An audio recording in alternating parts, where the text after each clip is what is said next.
You have plans for your life, not small plans, real ones. You imagine yourself confident, respected, doing work that matters. But most nights you fall into bed tired, scrolling your phone, telling yourself, tomorrow I'll start. And tomorrow comes, and nothing changes. If you've ever felt like life is moving, but you're standing still, this story is for you. Because this is the story of a man who discovered that 1 hour a day could change not just his future, but who he believed he was.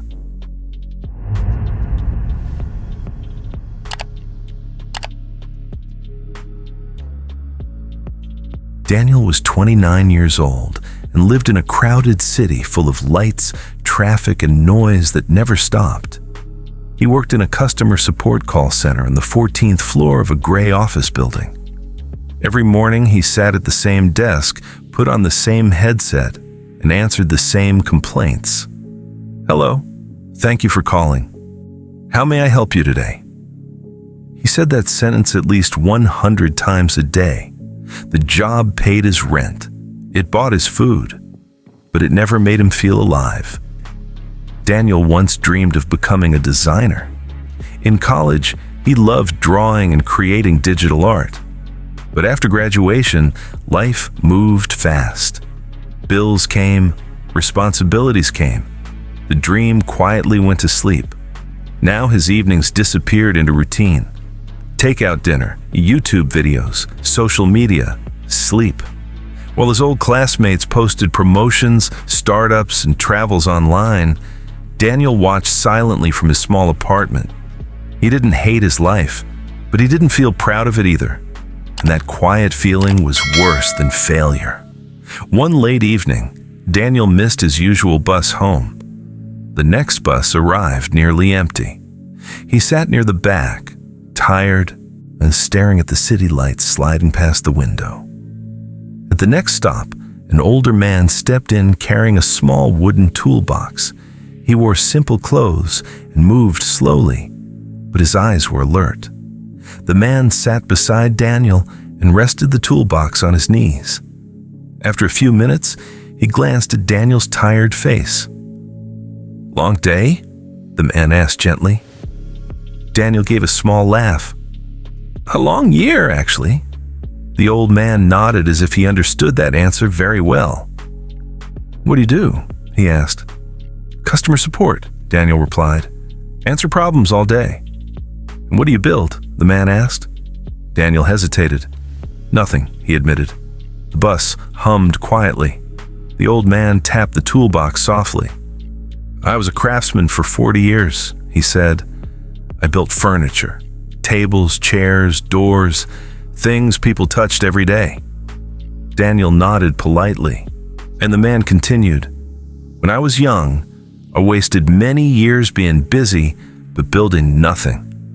One day, my teacher told me something that changed my life. Daniel looked over.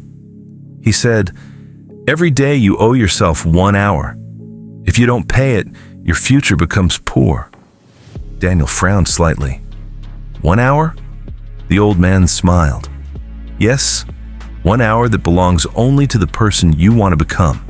Not your boss, not your phone, not your fears. Daniel stared at the passing streetlights. 1 hour isn't much, he said. The man shook his head slowly. 1 hour a day becomes 7 hours a week. That's almost a full workday. 1 month becomes 30 hours. 1 year becomes more than 300. He looked directly at Daniel. Most people never invest that time in themselves. They spend it escaping their lives instead of building them. Daniel felt something shift inside his chest. He thought about his nights disappearing into screens. He thought about the designer he once hoped to be. What if I fail? Daniel asked quietly. The old man smiled again, softer this time. You already fail every day you don't begin.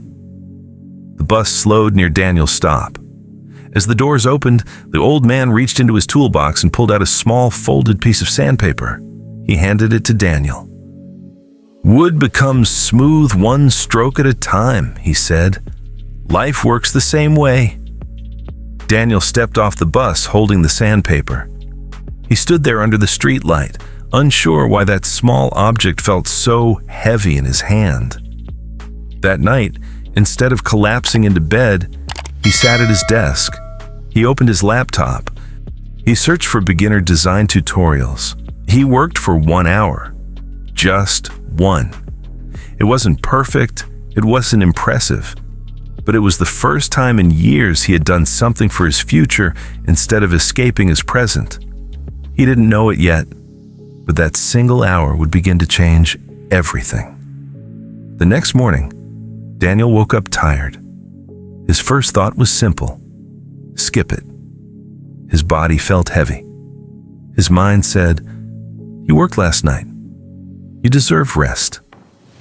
But then he saw the small piece of sandpaper on his desk. Wood becomes smooth one stroke at a time. Daniel sighed, opened his laptop, and worked for another hour. That second hour felt harder than the first. He struggled to focus. His designs looked clumsy. His coffee went cold. But when the hour ended, he felt something new. Not success, not pride, just movement. And movement was enough. For the next few days, he kept going. Some nights he wanted to quit. Some nights he almost did. But he made one rule. No matter how tired he was, he would give himself that 1 hour. By the end of the first week, Daniel had 7 hours of practice, more than he had done in the last 2 years. By the third week, something changed. His designs improved, not dramatically, but enough to notice. He began saving them in a folder called Work That Matters. Seeing that folder grow gave him a quiet sense of control over his life again. Weeks passed. Daniel stopped wasting his evenings online. He started protecting his hour like it was an appointment with someone important. Because it was. It was an appointment with his future. One evening at work, his manager mentioned that the company needed a new banner design for their website. Normally, Daniel would stay silent, but this time he spoke. "I can try," he said. His manager looked surprised but agreed. That night, Daniel spent his hour designing the banner. It wasn't perfect, but it was thoughtful, clean, and professional. When he showed it the next day, the manager nodded slowly. "This is good," she said. "Actually, this is really good."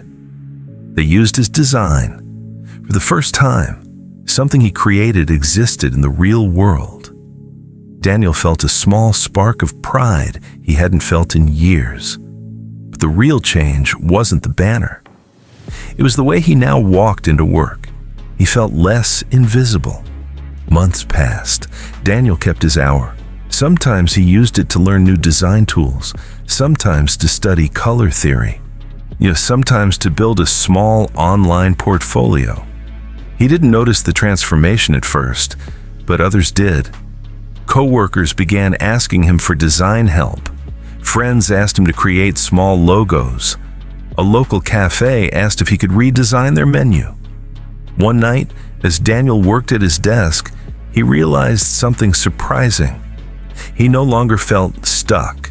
His job was still the same. His apartment was still small, but inside, something had shifted. He felt like someone who was moving forward.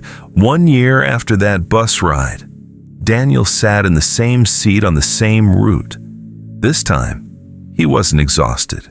He was carrying a laptop full of client work and a small notebook full of future plans. At the next stop, the same older man stepped onto the bus. Daniel smiled immediately. "I've been looking for you," he said, when the old craftsman chuckled and sat beside him. "So," he asked, "did you pay your hour?" Daniel nodded. "Every day." He opened his laptop and showed him the portfolio: logos, posters, website designs, paid projects. The old man studied them quietly. Then he smiled. "You see, he said softly. Time shapes a person the way hands shape wood. Daniel nodded. It didn't change everything overnight, he said, but it changed me. The old man closed the laptop gently. That's always how it works, he said. Daniel stepped off the bus that night with a calm confidence he had never known before. Not because life had suddenly become easy, but because he had learned something simple and powerful. Your future doesn't come from big moments. It comes from small hours, protected again and again. So here's the truth. You don't need more time. You need 1 hour that belongs only to the person you want to become. Guard it, use it, and let it quietly build a life you are proud to live. Because 1 year from now, you will either wish you had started or be grateful that you did. The choice is made 1 hour at a time. If this story touched your heart, please like this video.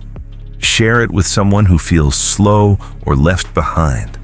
Subscribe to Wisdom Square for weekly stories like this. We are here to grow together. Thank you for listening. See you in the next story.